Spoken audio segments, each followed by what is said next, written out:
پاکستان کے 3 بڑے بنیادی مسئلے ہیں، پرابلمز ہیں۔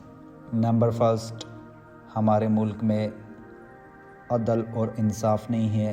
نمبر سیکنڈ، ہمارے ملک میں امن و امان نہیں ہے۔ نمبر تھرڈ، ہمارے ملک میں معاشی خوشحالی نہیں ہے۔ اب ان 3 پرابلمز کو ہم سائنٹیفک انداز میں مطالعہ کریں گے۔ سائنس کا ایک قانون ہے کہ جب تک کسی مسئلے کے جڑ روٹس تک نہیں پہنچیں گے تب تک اس مسئلے کو حل نہیں کر سکتے، اور جب کسی مسئلے کے بنیادی وجوہات تک پہنچ گئے یعنی روٹ کازز کا پتہ چل گیا، اس کا مطلب ہے کہ 50% مسئلہ حل ہو گیا، باقی 50% عملی طور پر عمل درآمد کے بعد حل ہوگا۔ اس سائنسی قانون کو ایک مثال کے ذریعے سے ہم سمجھتے ہیں۔ مثال کے طور پر بارشوں کا موسم ہے، آپ کے کمرے کی چھت سے پانی ٹپک رہا ہے۔ اب یہ ایک پرابلم ہے کیونکہ پانی آپ کے کمرے کے اندر آ رہا ہے چھت کے ذریعے سے۔ اس سے آپ کے کمرے کی قالین خراب ہوگی، آپ کی کتابیں خراب ہو سکتی ہے، آپ کے بجلی کے تاروں کو آگ لگ سکتا ہے۔ اب اس مسئلے کو سائنسی انداز میں کس طرح حل کریں گے؟ سٹیپ نمبر 1، پہلا کام یہ ہے کہ آپ نے وہ سوراخ ڈھونڈنا ہے جہاں سے پانی نیچے آ رہا ہے۔ جب سوراخ کا پتہ چل جائے، اس کا مطلب ہے کہ 50% مسئلہ آپ کا حل ہو گیا۔ سیکنڈ سٹیپ، دوسرا کام یہ ہے کہ اس سوراخ کو آپ نے کسی چیز سے بند کرنا ہے۔ جب سوراخ بند ہو گیا تو آپ کا پانی کا مسئلہ 100% حل ہو گیا۔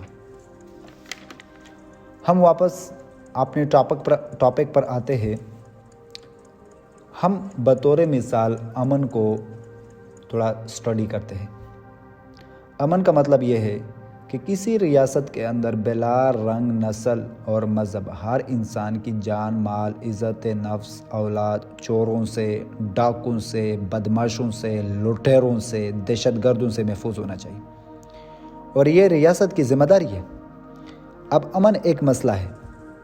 اب یہ ہر عقل مند اور باشعور انسان کو پتہ ہے کہ ہمارے ملک پاکستان میں امن نہیں ہے، یعنی ہماری سوسائٹی کا کوئی انسان محفوظ نہیں ہے۔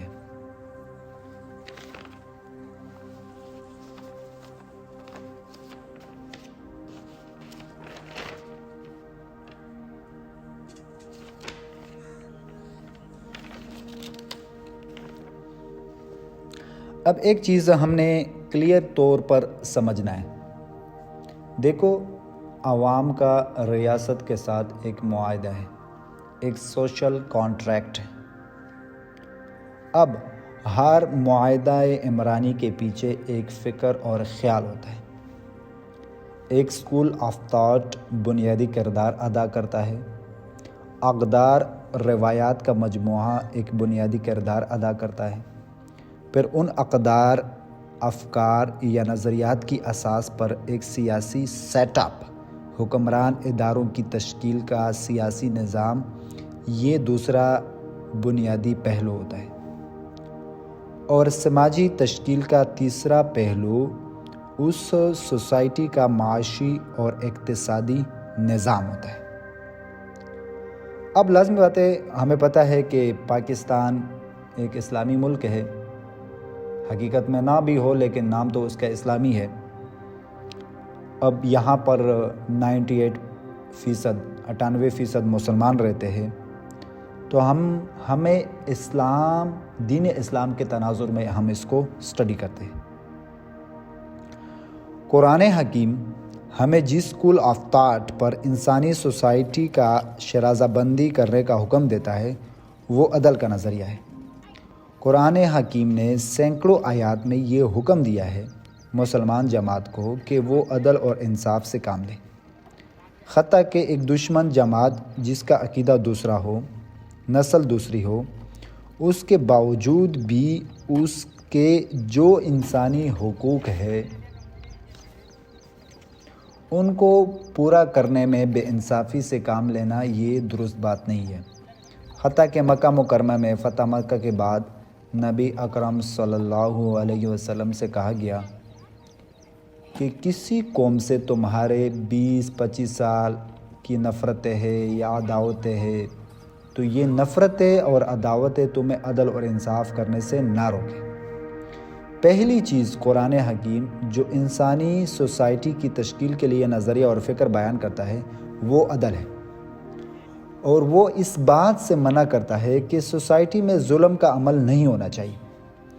قرآن حکیم کہتا ہے کہ ظالموں کی طرف تمہارا رجحان نہیں ہونا چاہیے، معمولی سا میلان بھی نہیں ہونا چاہیے، ورنہ دنیا کی جہنم بھی ہے اور آخرت کی جہنم بھی ہے۔ تو پہلی چیز سوسائٹی کی تشکیل کے لیے نظریہ عدل کا اور ظلم کے نظریے سے علیحدگی اختیار کرنا۔ دوسری بنیادی چیز سیاسی نظام کی تشکیل ہے۔ تو قرآن حکیم نے اس کے لیے جو بنیادی بات بیان کی کہ یہ سیاسی نظام سوسائٹی کے تمام انسانوں کو امن، جان مال، عزت آبرو کا تحفظ فراہم کرے، بلا تفریق رنگ، نسل، مذہب، ہر انسان کے انسانی حقوق پورا کرنے کے لیے سیاسی سیٹ اپ وجود میں آنا چاہیے۔ یعنی ایک ایسا سیاسی نظام وجود میں آنا چاہیے کہ جس میں مقننہ قانون سازی انسانی بنیادوں پر کرے اور انتظامیہ ایگزیکٹو اس انسانی بنیادوں پر کی گئی قانون سازی پر عمل درآمد کرے، عمل درآمد کی ذمہ دار بنے، عمل درآمد کرے، اور عدلیہ اس قانون پر عمل درآمد کی نگرانی کرے، چیکس اینڈ بیلنس رکھے کہ کیا اس قانون کے مطابق سوسائٹی میں امن و امان قائم ہے، سوسائٹی مجموعی طور پر ترقی کر رہی ہے، امن کی ضد خوف ہے۔ قرآن حکیم ایک اور جگہ پر بیان کرتا ہے کہ ایک بہترین مثالی سوسائٹی وہ ہے جس میں لوگ پرامن زندگی بسر کریں، اور اس کی ضد بھی قرآن حکیم نے بیان کی کہ جب کسی سوسائٹی میں زوال آتا ہے تو اس سوسائٹی میں امن کی جگہ خوف پیدا ہو جاتا ہے۔ قرآن کہتا ہے کہ جس سوسائٹی کا سیاسی نظام سوسائٹی کے تمام افراد کو داخلی دشمنوں سے بچانے میں ناکام ہو جائے اور غیر ملکی سامراجی قوتوں سے بچانے میں ناکام ہو جائے وہ زوال پذیر معاشرہ ہے۔ قرآن نے کہا لباس الجوع والخوف کہ خوف کی حالت سوسائٹی پر طاری ہو، ہر فرد خوفزدہ ہو تو وہ معاشرہ بنیادی طور پر زوال کا شکار ہوتا ہے۔ تیسرا بنیادی اساسی اصول جو قرآن حکیم نے واضح کیا کہ ایک سوسائٹی کی تشکیل میں معاشی اور اقتصادی نظام ایسا مطمئن انداز کا ہو جس میں تمام لوگوں کی معاشی ضروریات پوری ہو، تو بہترین سماجی اصول قرآن حکیم بیان کرتا ہے کہ جس سوسائٹی میں معاشی وسائل فراوانی سے پیدا ہوتے ہو، معاشی خوشحالی ہو، پروڈکشن آف ویلتھ بہت اچھے انداز میں ہوتے ہو، اس کی تقسیم منصفانہ ہو، جو پیدا شدہ وسائل ہے اس کے تجارت کا نظام عدل اور انصاف پر مبنی ہو، اس طریقے سے اس کے استعمالات یعنی کنزمپشن آف ویلتھ کا طریقہ کار وہ تمام انسانیت کے لیے مفید ہو، نقصان دہ نہ ہو، تو معاشی نقطۂ نظر سے معاشی خوشحالی یہ دین اسلام کا تعلیمات کا بنیادی اساسی اصول ہے۔ معاشی بدحالی یا بھوکا ہونا یہ سوسائٹی کی زوال کی علامت ہے۔ اس کے بارے میں قرآن حکیم فرماتا ہے کہ ایسا معاشی اطمینان پر مبنی نظام موجود ہو جس میں ہر جہت سے اس کے وسائل فراوانی کے ساتھ حاضر ہو، یعنی اس کی زراعت ترقی کرے، اس کی صنعت ترقی کرے، اس کی تجارت ترقی کرے، اور اس کے مقابلے میں جس معاشرے میں بو کا لباس سوسائٹی پر تنا ہوا ہو تو گویا کہ وہ سوسائٹی زوال پذیر سوسائٹی ہے۔ تو بنیادی طور پر سماجی تشکیل کے 3 ہی دائرے ہوتے ہیں۔ کسی سماجی معاہدے کی اساس کس نظریے پر ہے؟ عدل پر ہے یا ظلم پر ہے؟ اس طریقے سے کسی سوسائٹی کا سیاسی نظام امن و امان قائم کرنے میں کامیاب ہے یا خوف دہشت کی کیفیت سوسائٹی میں موجود ہے، یا کسی سوسائٹی میں معاشی خوشحالی ہے یا معاشی بھوک ہے، تو قرآن حکیم یہی کہتا ہے کہ کسی سوسائٹی کی ترقی کے لیے نظریہ عدل کا ہو، سیاسی نظام امن و امان کا ہو، معاشی نظام بلا تفریق رنگ، نسل اور مذہب تمام لوگوں کی معاشی بھوک دور کرنے اور معاشی خوشحالی کا ہو۔ جس طرح میں نے یہ تین چیزیں ڈیٹیل سے ڈسکس کیے کہ اسلام کا معاشی سسٹم کیا ہے، عدالتی نظام کیا ہے، اور اس کے بعد سیاسی نظام کیا ہے۔ اب اس کے بعد ہم تھوڑا سا اپنے ملک کا جائزہ لیتے ہیں۔ جو ہمارا 76 سالہ تاریخ ہے اس کو تنقیدی انداز میں سٹڈی کرتے ہیں۔ کیا واقعی ہی ہم معاشی طور پر خوشحال ہے؟ کیا ہم سیاسی طور پر امن میں ہے؟ کیا ہمارے عدالتیں عوام کو انصاف دے رہی ہے؟ اب سٹیپ نمبر 1 میں ہم معاشی طور پر پاکستان کا جائزہ لیتے ہیں کہ پاکستان کا معاشی صورتحال کیا ہے۔ پاکستان کے ہیومن رائٹس کمیشن کے مطابق 2011 میں تقریباً 10 ماہ میں 1600 لوگوں نے خودکشی کر لی بھوک کی وجہ سے۔ ایک اور رپورٹ کے مطابق 2010 میں 2399 لوگوں نے غربت کی وجہ سے خودکشی کر لی۔ ایک اور ریسرچ کے مطابق 2008 سے لے کر 2010 تک تقریباً 2 سالوں میں 7000 افراد بھوک اور افلاس کی وجہ سے انہوں نے خودکشی کر لی۔ ایک تحقیق کے مطابق پاکستان میں مجموعی طور پر 49% افراد غذائی عدم تحفظ کا شکار ہیں۔ وفاقی وزارت برائے منصوبہ بندی و ترقی کی طرف سے ملک کے قومی اسمبلی کو بتایا گیا، تحریک انصاف کی حکومت میں، کہ پاکستان کی کل آبادی کا 29.5% خطۂ غربت سے نیچے زندگی گزارنے پر مجبور ہے۔ ایک اور رپورٹ کے مطابق ایک میڈیا کا چینل ہے، اس کے مطابق 5.5 کروڑ سے زیادہ پاکستانی غریب ہیں۔ آغا خان یونیورسٹی کے ایک سروے کے مطابق پاکستان بھر کے 20 اضلاع کے لوگ غذائی قلت کا شکار ہے، جس میں سے 10 اضلاع کا تعلق بلوچستان سے ہے۔ صوبائی حکومت کے ذرائع کے مطابق بلوچستان کے 61% غذائی قلت کا شکار ہے، 80% گھرانے بہتر خوراک حاصل نہیں کر سکتے، 40% بچے مناسب غذا نہ ملنے سے لاغر اور دبلے پن کا شکار ہے، 49% خواتین اور 57% بچے خون کی کمی کا شکار ہے۔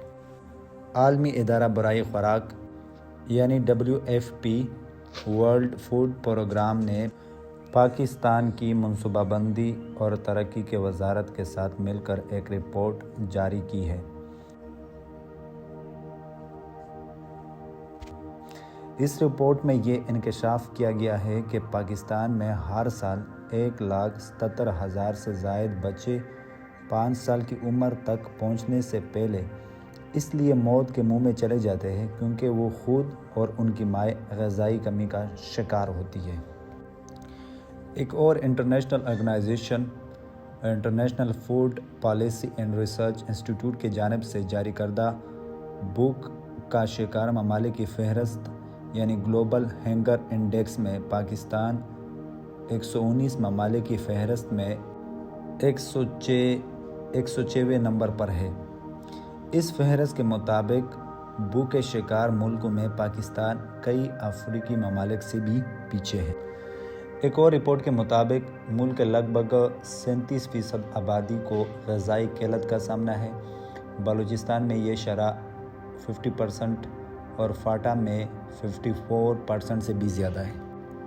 یونیسیف اور وزارت قومی صحت کے زیر اہتمام ایک ریسرچ کیا گیا جس کے مطابق 2018-2019 سال کا انہوں نے ایک رپورٹ تیار کیا۔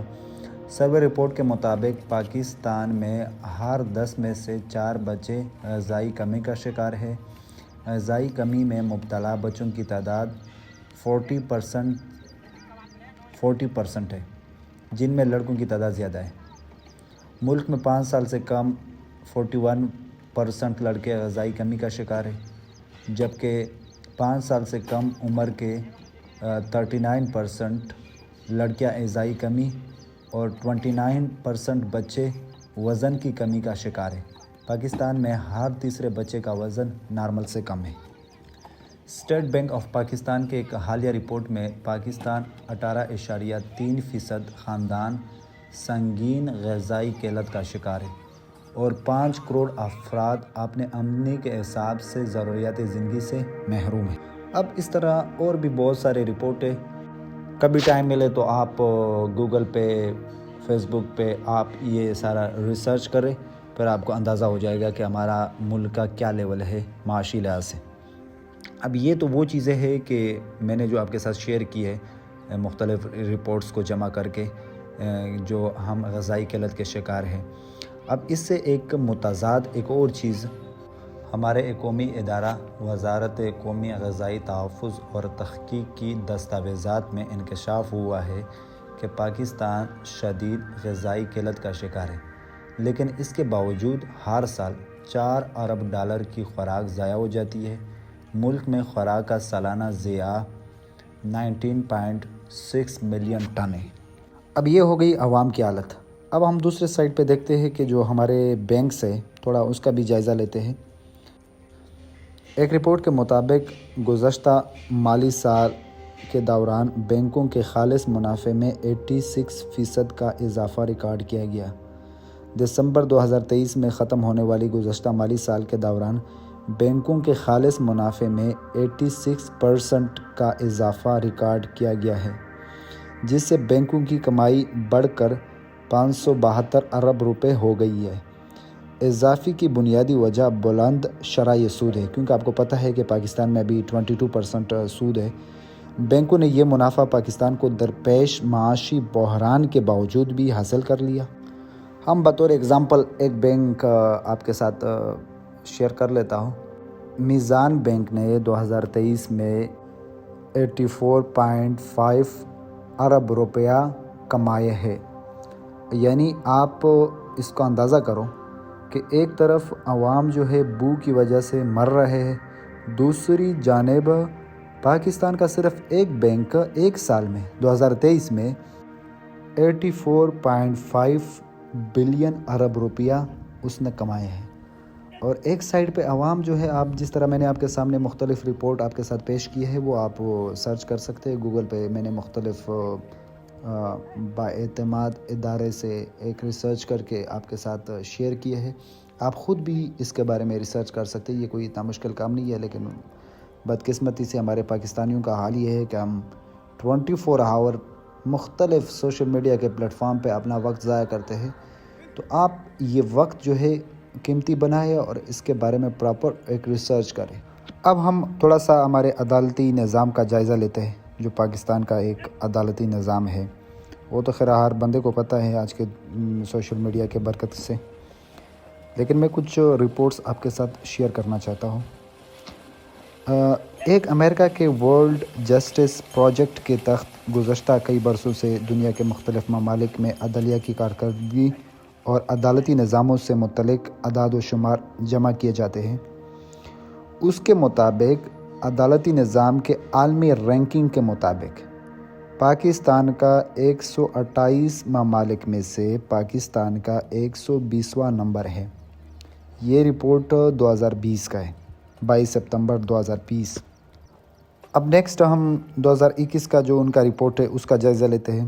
ورلڈ جسٹس پروجیکٹ کی سال 2021 کی رپورٹ میں پاکستان کے عدالتی نظام کو قانون کی حکمرانی کی پابندی کرنے والے ممالک میں سب سے نچلے نمبر 139 ممالک میں سے 130ویں نمبر پر رکھا گیا تھا۔ اب اسی رپورٹ میں ہم تھوڑا سا اپنے جو پڑوسی ممالک ہے اس کا جائزہ لیتے ہیں۔ اس کے مطابق نیپال کا جو نمبر ہے وہ 61 ہے، سری لنکا جو ہے 66 پر ہے اور بھارت 69 پر ہے۔ باقی تو خیر اگر باقی چیزیں جو ہمیں خود پتہ ہے پاکستان میں نے خیر 1-2 رپورٹ اسٹڈی کیے تھے کچھ مہینے پہلے، 2 سال پہلے میں نے ایک رپورٹ اسٹڈی کیا تھا. خیر ہم تو شروع سے پاکستان اسٹڈی میں پڑھتے آ رہے ہیں کہ پاکستان ایک اسلامی ملک ہے، لیکن آپ اندازہ کریں 1992 میں 1992 میں پاکستان کے شرعی کورٹ میں ایک کیس دائر ہوا کہ کیا سود حلال ہے یا حرام ہے، سود کے بارے میں. اب 1992 میں ایک کیس شرعی کورٹ میں دائر ہوتا ہے کہ سود کے بارے میں آپ بتائیں کہ سود حلال ہے یا حرام ہے، جس میں آپ کے وکیل، ہمارے پاکستان کے جو وکیل ہے جو بڑے کوٹ شوٹ پہن کے جو ہے عدالت میں جاتے ہیں، انہوں نے تقریباً اس پہ 30 سال لگائے. 2022 تک اس کا فیصلہ وہ نہیں کر سکتے کہ سود حرام ہے یا حلال ہے، ورنہ ہم تو یہاں پہ 98% مسلمان ہیں، ساروں کا عقیدہ ہے کہ سود جو ہے حرام ہے. یہ تو 14 سال پہلے ہمیں پتہ چل گیا تھا کہ سود حرام ہے، لیکن اس کے باوجود پاکستانی عدالتی نظام کا آپ جائزہ لیں کہ ان کو 28 سال میں پتہ نہیں چلا کہ سود حلال ہے یا حرام ہے. اب 28 سال بعد ہمارا شرعی کورٹ ایک فیصلہ سناتا ہے کہ سود تو حرام ہے. 2022 میں اس نے فیصلہ سنایا، میرے خیال میں رمضان کا مہینہ تھا، 2022 میں اس نے فیصلہ سنایا کہ بھائی سود جو ہے حرام ہے. اب جو اس نے فیصلہ سنایا اور ساتھ انہوں نے یہ بھی مینشن کیا کہ اگلے 5 سال میں اس کو ختم کرے. اب لازمی بات ہے ہم ورلڈ بینک اور باقی جو IMF اور باقی جو ورلڈ ادارے ہیں ان کے انڈر ہے، تو ہم خود تو یہ چینج نہیں کر سکتے، ہم تو ایک غلام ملک ہے. تو پھر انہوں نے اور بینکوں نے جو ہے جو ہمارے نام و نہاد اسلامی بینکس ہے، انہوں نے اس کے خلاف یا پھر مختلف لوگوں نے کیس سپریم کورٹ میں دائر کیا کہ جو شرعی کورٹ کا فیصلہ ہے اس کو کالعدم قرار دے، یعنی اس کو دوبارہ اس پہ ریسرچ کرے کہ کیا واقعی سود حلال ہے یا حرام ہے. یہ ایک واقعہ ہے. دوسرا، ہمارا ایک انتہا سے زیادہ ذہین قابل قدر سائنسدان ڈاکٹر عبدالقادر خان، اس نے پاکستان کے لیے بہت کام کیا. اس نے ہمارے ملک کو ایٹم بم دیا. اس نے اگر ہمارا مقتدرہ یا اشرافیہ چاہتے تو بہت سستی بجلی مختلف پروجیکٹس کے اوپر وہ کام کرنا چاہتا تھا، لیکن وہ تو خیر ہمارے اداروں نے اجازت نہیں دی ہے. اب اس کے بارے میں آپ سوچیں کہ ہم نے اس کو نظر بند کر دیا تھا امریکہ کے کہنے پر کہ وہ نظر بند ہے گھر میں، وہ کس طرح زندگی گزار رہا تھا وہ تو خیر ہر بندے کو پتہ ہے. اب وہ نظر بند ہو گیا. اس کے بعد وہ بیچارہ جو ہے اس دنیا سے چلا گیا، وفات پا گیا. اب ہمارے عدالتی نظام 3 مہینے بعد ایک سپریم کورٹ کا 3 ججز جو ہے وہ مل کے ایک فیصلہ سناتے ہیں کہ ہم اس کی نظر بندی ختم کر دیتے ہیں. اب ایک بندہ جو ہے قبر میں چلا گیا تو اس کی نظر بندی کا کیا مطلب ہے؟ اسی طرح ابھی یہ لیٹسٹ کیس جو ہے بٹو کے بارے میں، وہ تو خیر آپ لوگوں کو پتہ ہوگا، میڈیا پہ چل رہا ہے. بٹو کو 1977 میں ان کو پھانسی پہ چڑھایا گیا. اب وہاں سے لے کر اب تک 46 ایئرز ہو گئے، تقریباً 47. اس کے بعد ابھی ہمارے عدالتی نظام جو ہے اب اس کو ڈسکس کر رہا ہے کہ کیا وہ فیصلہ انہوں نے صحیح سنایا تھا یا غلط سنایا تھا. اب ایک بندہ جو ہے فوت ہو گیا، وہ اس کو پھانسی پہ چڑھایا گیا، تو ابھی 46 یا 47 سال بعد ہمیں پتہ چلتا ہے کہ وہ تو غلط تھا وہ فیصلہ. تو اسی طرح بہت سارے اس طرح واقعات ہیں. اگر آپ ان کو تھوڑا سا تنقیدی اور تحقیقی انداز سے بلا تعصب آپ اسٹڈی کریں تو آپ کو اندازہ ہو جائے گا کہ ہمارے عدالتی نظام کا کیا جو ہے لیول ہے. ایک چیف جسٹس صاحب کہہ رہے تھے کہ ہم جو ہے قانون کے مطابق فیصلے دینے کے پابند ہیں، یعنی ہم عوام کو انصاف دینے کے پابند نہیں ہے، ہم قانون کے مطابق فیصلے دینے کے پابند ہیں. اور دوسرے جو سب سے اہم بات ہے کہ ہمارے جو سپریم کورٹ کے ججز ہیں یا جتنے بھی جج ہیں، وہ تو خیر ویسے بھی فیصلے جو بھی کرتے ہیں وہ وہی انگریز کے قانون کے مطابق کرتے ہیں جو انگریز نے بنایا تھا برِ صغیر کو غلام بنانے کے لیے. اب وہی قانون ہمارے اندر وہی موجود ہے. اب اس کے اپوزٹ پہ اگر آپ اپنے ججوں کے تنخواہیں دے کے، تو سپریم کورٹ کے ججز کے تنخواہیں، الاؤنسز وغیرہ اگر آپ جمع کر لیں تو کوئی 15 لاکھ کے جج کے تو اخراجات بن جاتے ہیں مہینے کے.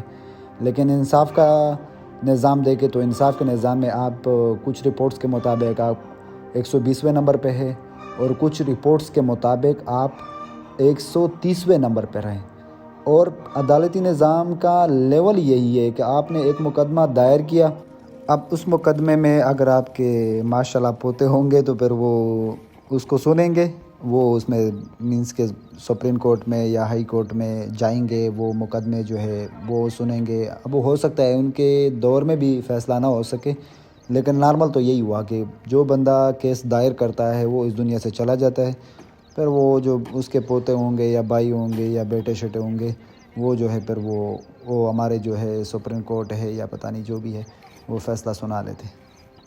اس طرح کچھ دن پہلے میں ایک میڈیا پر ایک واقعہ دیکھ رہا تھا کہ لاہور میں پان والے کو 5 دن کی قید کی سزا سنائی عدالت نے۔ پھر اس بیچارے نے، وہ میرے خیال میں غریب بندہ تھا، پھر اس بھائی نے جو ہے دوبارہ اپیل جو ہے دائر کیا کورٹ میں، لیکن اس میں 6 سال لگے۔ کتنے سال لگے؟ 6 سال لگے۔ 6 سال بعد عدالت نے جو ہے اس کے جو فیصلہ تھا، جو اس نے اپیل دائر کیا تھا، اس کے اوپر فیصلہ سنایا، اور ہمارا جو لاہور کے سیشن جج تھا اس نے اسے معافی مانگی کہ ہم نظام کی سستی پر، جو ہمارا عدالتی نظام ہے اس کی سستی پر آپ سے معذرت کرتے ہیں، کیونکہ آپ کو 5 دن کی جو ہے سزا سنائی تھی اور اس میں جو ہے 6 سال لگے۔ اگر 5 سال بھی لگتے تو پھر بھی تقریباً جمع جو ہے 2 جمع 2 4 کے حساب سے تو ٹھیک تھا، لیکن اس میں تقریباً 5 سال لگے ہیں۔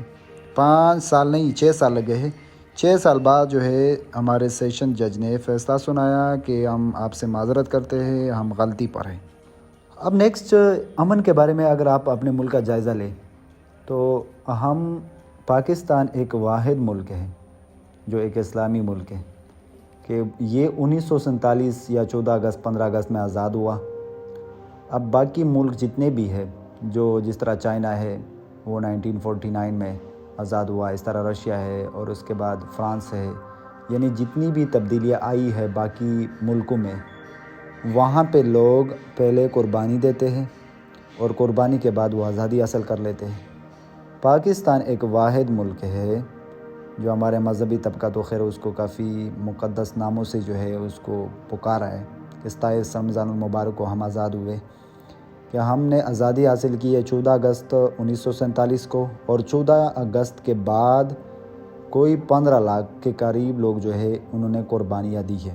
آزادی کے بعد 15 لاکھ کے قریب لوگوں نے قربانیاں دی ہے۔ اس کے بارے میں آپ کے ساتھ وہ شیئر کر لیتا ہوں، آپ اس پہ سرچ کر سکتے ہیں کہ 1948 میں جو فسادات ہوئے اس میں کتنے لوگ قتل ہوئے۔ اب میں اس کو ڈسکس نہیں کرتا ہوں کہ کون سے مذہب سے ان کا تعلق ہے، وہ مسلمان بھی تھے، غیر مسلم نہیں تھے، لیکن جو بھی تھے عوام تھے۔ اور اس طرح آپ 1971 کو آپ سٹڈی کریں جب بنگلہ دیش پاکستان سے الگ ہو گیا، اس میں کوئی لگ بھگ اسٹیمیٹڈ تقریباً 30 لاکھ کے قریب لوگ جو ہے قتل ہوئے، اب وہ بھی جو ہے مسلمان ہی ہے۔ اسی طرح جو ہے آپ 1977 جب ضیاء جو ہے اس ملک کے اوپر اس نے مارشل لا لگایا، پھر آپ اس دور کو سٹڈی کریں کہ آپ 1977 سے لے کر 1988 تک امریکہ کے کہنے پر جو ہم روس کے جنگ میں شامل ہوئے، تو اس میں ہمارے کتنے نوجوان جو ہے وہ انہوں نے اپنے جوانیاں جو ہے قربان کی ہے۔ مدرسے کے نوجوان تھے، ہمارے اسٹوڈنٹس تھے، تو آپ وہ تو خیر اسٹیمیٹڈ کوئی میرے خیال میں کوئی 70,000 کے قریب ہے، یا پھر کم و بیش سے کم و زیادہ ہو سکتا ہے۔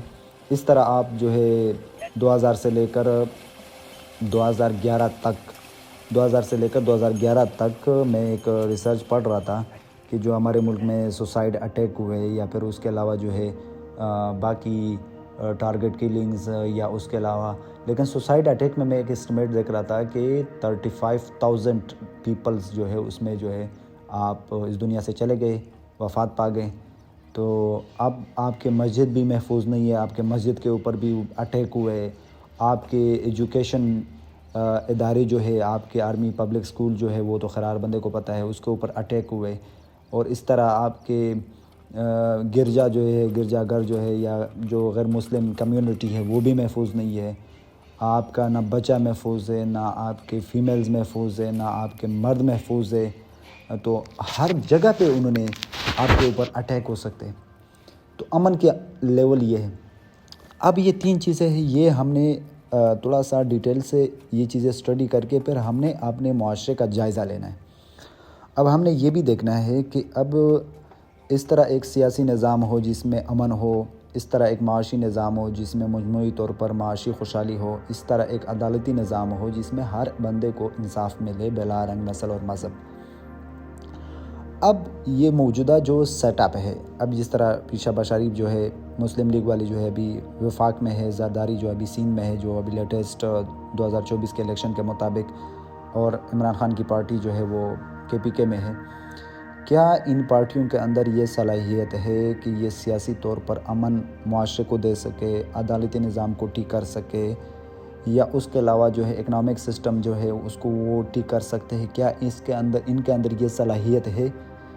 اگر ہے تو پھر آپ ان کو ووٹ دے سکتے ہیں، لیکن اگر نہیں ہے تھوڑا سا آپ ان کو گہرائی سے اسٹڈی کریں، جو مجھے 100% یقین ہے کہ ان کے اندر 1% بھی کیپیبلٹی نہیں ہے کہ یہ آپ کو معاشرے کو پرامن بنائے، اور اس طرح آپ کا جو عدالتی نظام ہے وہ انصاف والا بنائے، یا آپ کا جو اکنامک سسٹم ہے، اقتصادی معاشی پاکستان کی حالت ہے اس کو ٹھیک کرے۔ تو آپ لوگ جو ہے جذبات سے اوپر اٹھ کر تھوڑا حقائق کو تنقیدی اور بلا تعصب اسٹڈی کریں، میڈیا رپورٹس پڑھے، اخبار پڑھے، آپ بکس کو اسٹڈی کریں، بجائے کہ آپ میڈیا پہ جو ہے فضول وقت ضائع کریں۔ تھوڑا اپنا ملک کا جائزہ لیں، کیونکہ ہم اگر قیامت کے دن پہ حساب کتاب ہوگا تو ہم بھی اس جرم میں شریک ہوں گے۔ اگر ظلم کا ساتھ ہم دیں گے تو ظلم میں ہم بھی شریک ہیں۔ حضرت عمر رضی اللہ عنہ کے بارے میں جس طرح آتا ہے کہ دریائے دجلہ کے کنارے پر اگر ایک کتا بھی مر جائے، ٹھیک ہے، تو حساب حضرت عمر سے لیا جائے گا بھوک کی وجہ سے۔ اگر فار ایگزامپل مر گیا وہ کتا، تو آپ کے ملک میں تو بھوک کی وجہ سے لوگ جو ہے خودکشیاں کر رہے ہیں، کوئی آپ نے اوپر تیزاب پھینک کر جو ہے اپنے آپ کو آگ لگا رہا ہے، کوئی آپ نے پیٹرول پھینک کے آگ لگا رہا ہے۔ تو یہ سارا آپ کے ملک کا سچویشن ہے، آپ تھوڑا سا اس کو اسٹڈی کریں۔ یہ میں نے ایک کافی کوشش کی ہے، کافی ٹائم لگا ہے، ریسرچ کیا ہے، تو آپ بھی تھوڑا ریسرچ کریں، پھر آپ کو اندازہ ہو جائے گا کہ کیا حالت ہے۔ آخر میں ایک ریکویسٹ ہے کہ آپ میرا جو چینل ہے یہ آزاد اسٹیمیشن ان جیو پولیٹکس کے نام پہ، آپ اس کو جو ہے سبسکرائب کریں اور لائک کریں، کمنٹس کریں۔ اب رمضان کا مبارک مہینہ ہے تو ہمارے لیے بھی دعائیں کریں، خود اپنے لیے بھی دعائیں کریں۔ اللہ حافظ۔